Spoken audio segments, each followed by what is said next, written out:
जय मसीह की। सुबह के समय हम आप सभी का स्वागत करते हैं।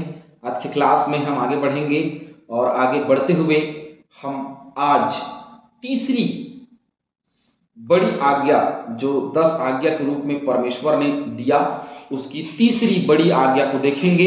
तू उनको दंडवत ना करना। किनको? मुझको छोड़ किसी और को दंडवत ना करना। आगे लिखा है, और ना उनकी उपासना करना, क्योंकि मैं तेरा परमेश्वर यहोवा जलन रखने वाला परमेश्वर हूं, और जो मुझसे बैर रखते हैं उनके बेटों, पोतों और परपोतों को भी पीतरों का दंड दिया करता हूं। और जो मुझसे प्रेम रखते और मेरी आज्ञाओं को मानते हैं उन हजारों पर करुणा किया करता हूं। तू उनको दंडवत ना करना। पहला, तू मुझे छोड़ दूसरों को ईश्वर करके ना मानना। दूसरा लाइन, तू अपने लिए मूर्ति खोद कर ना बनाना। तू उनको दंडवत ना करना। अपने ईश्वर को छोड़ करके किसी और को दंडवत नहीं करने का आज्ञा हमको मिला है। लेकिन लोग जो हैं, जैसे यीशु मसीह की घटना घटी, तो यीशु मसीह की घटना ऐसी थी कि वो शैतान जो है उसके पास में आया और उसके पास में आकर के बोलता है कि तू मुझे दंडवत कर। उसने कहा कि तू अपने पिता परमेश्वर के अलावा किसी और को दंडवत ना कर, तो मैं क्यों तुझे दंडवत करूं। तो ये एक बड़ी बात थी कि वचन का इस्तेमाल वहां पे किया गया जिसके द्वारा बचाव हुआ।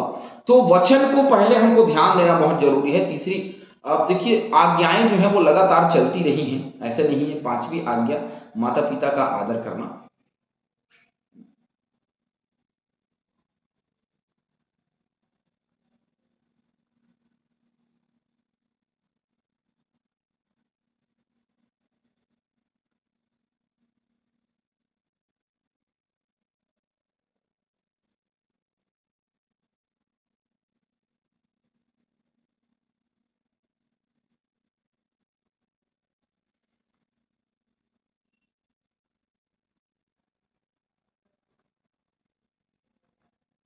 देखिए, हम यहाँ पे जैसे कि हम देखते हैं लगातार विषय जो है वो चलते रहते हैं।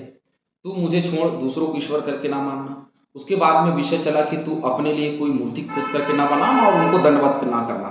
ये एक ही आज्ञा है। लेकिन हम इसको देखते हैं कि अलग अलग पहलू को हम देख रहे हैं, अलग अलग वचन से देख रहे हैं। तो ये 10 आज्ञा जो मिला है उसके अंदर की आज्ञाओं को हम देख रहे हैं कि कितनी आज्ञा उसके द्वारा मिलती चली गई है।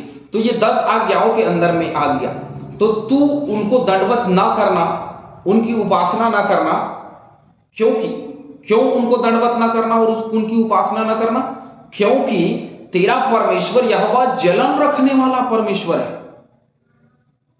तो भाई, तू उनको उनको उनकी मूर्ति खोद करके ना बनाना, लेकिन उसमें कहा गया कि तू उनको दंडवत ना करना, तू उनकी उपासना ना करना, क्योंकि मैं तेरा परमेश्वर यहोवा जलन रखने वाला परमेश्वर हूं, और जो मुझसे बैर रखते हैं उनके बेटे, पोतों और परपोतों को भी पीतरों का दंड दिया करता हूं। तो दूसरी आज्ञा के साथ में और आज्ञा मिली हुई है।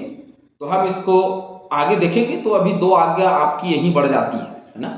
पहली आज्ञा, तू मुझे छोड़ दूसरों को ईश्वर करके ना मानना। दूसरी आज्ञा, तू अपने लिए कोई मूर्ति खोद करके ना बनाना। लेकिन वही तीसरी आज्ञा यदि हम सोचें, हाँ, यदि हम बोले, तो तू उनको दंडवत ना करना, और उसके बाद में एक आज्ञा और जुड़ती है कि ना उनकी उपासना करना। ये 10 आज्ञा जो है वो पटल पे लिखा हुआ है, लेकिन उस पटल के अलावा भी यहाँ पे आज्ञाएं दी हुई हैं, उसको देखना बहुत जरूरी है। मूर्ति खोद कर बना लिया, ठीक है, लेकिन उसके बाद में आज्ञा मिली कि तू उनको दंडवत ना कर, ना उनकी उपासना करना। अब बना लिया तो ना तुम उनको दंडवत करोगे, चाहे किसी ने बनाया, उस किसी के बनाए हुए मूर्त को भी दंडवत ना करो। सीधी सी बात, कोई बनाया है उसकी मूर्त को भी आप दंडवत ना करें। यदि हम करते हैं तो हम आज्ञा का उल्लंघन करते हैं। पहली आज्ञा, जो मूर्ति खोद कर बनाया गया ना बनाए, वही बस नहीं, परंतु उसको दंडवत नहीं करना, ना ही उसकी उपासना करना है। इसीलिए दानियल ने ना उसको दंडवत किया, ना ही उसकी उपासना की। इसके विषय में थोड़ा डिटेल हम जाएंगे। 5वें वचन को लेकर के हम थोड़े से डिटेल अंदर जाएंगे। तो हम निकालेंगे यशायाह 44 का पॉइंट।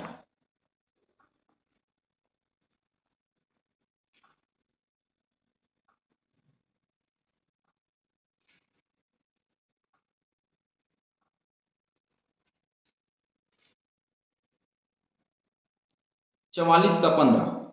तब वह मनुष्य के ईंधन के काम में आता है, वह उस में से कुछ सुलगाकर तापता है, वह उसको जलाकर रोटी बनाता है।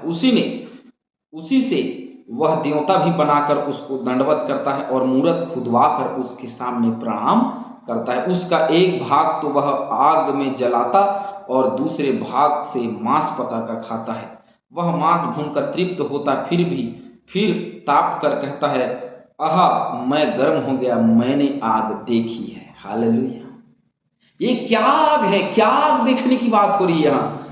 हम जिंदगी में कभी आग नहीं देखे, कभी परमेश्वर को नहीं देखे, उससे मुलाकात नहीं हुई, लेकिन हम सोचते हैं कि हमने आग देखी है, हमने परमेश्वर को देखा है और उसकी मूरत हमने बनाई, और मूरत बनाई ही नहीं परंतु उसको दंडवत भी किया और उसकी उपासना भी।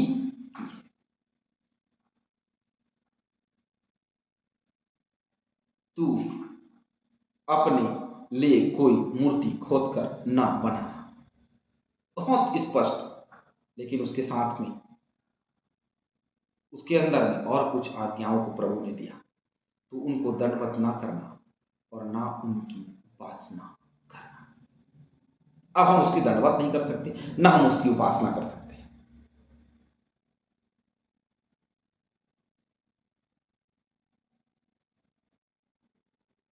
यिर्मयाह की किताब 32 का 18।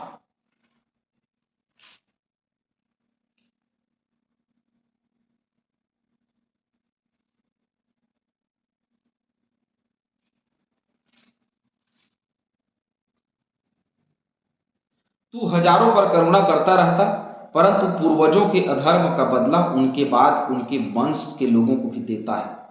वे महान और पराक्रमी परमेश्वर जिसका नाम सेनाओं का यहोवा है।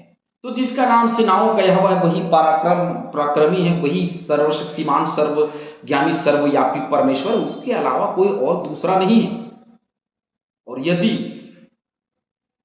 कोई दंडवत करता और उपासना करता है किसी और ईश्वर, किसी और देवताओं की, तो अपने ऊपर भारी दंड को लेकर के आता है। और भारी दंड क्या है पता है?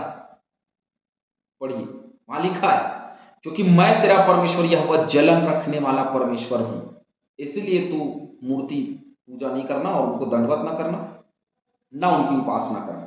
और जो मुझसे बैर रखते हैं उनके बेटे, पोतों और परपोतों को भी, पीतरों को भी, यहां तक कि देखिए कहां तक, पोते परपोते के को भी और पीतरों को भी क्या करूंगा मैं, दंडित करता हूं।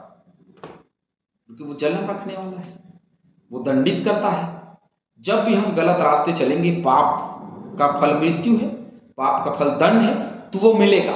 दंड संहिता हमारे ऊपर में लागू होती है। और 6वें पद में लिखा है, और जो मुझसे प्रेम रखते और मेरी आज्ञाओं को मानते हैं उन हजारों पर करुणा किया करता हूं। उन हजारों पर, एक दो पर नहीं, पर उन हजारों पर जो मेरी आज्ञाओं को मानते हैं, जो मुझसे प्रेम रखते हैं, मैं उन पर करुणा किया करता हूं।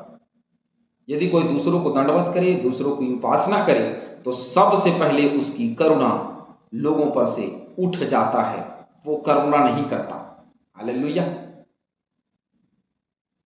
यिर्मयाह 32 का 18 हमने पढ़ा। रोमियो 11 का 28 पढ़ते हैं।